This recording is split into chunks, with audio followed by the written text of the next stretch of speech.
Vytautas Kandrotas, Pažink Paryžių. Ištrauka. Prieš kelionę.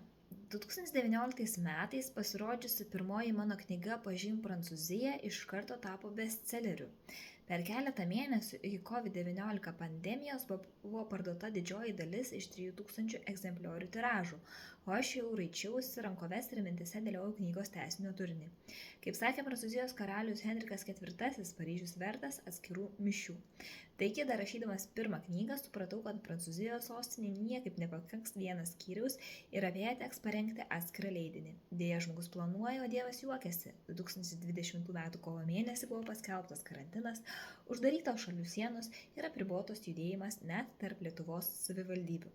Savo planus teko atidėti net 3 metams. Tad dvi mano knygos Pažink Prancūziją ir Pažink Paryžių skiria 4 metai.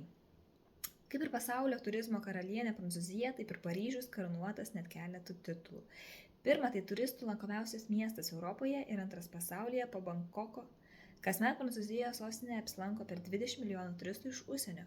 Remontor International duomenimis 2023 metais Paryžius jau 3 metus iš eilės paskelbtas geidžiamiausia turizmo kryptimi pasaulyje. Šis reitingas sudaromas remiantis 55 kriterijais, tarp kurių lankomumo statistika, turizmo infrastruktūra, miesto tvarumo ir patrauklumo rodikliai. Interneto platformos TheCultureTrip.com apklausoje dėl savo auros Paryžius išrinktas į romantiškiausių pasaulio miestų 10 ir pelnytai vadinamas meilės miestu.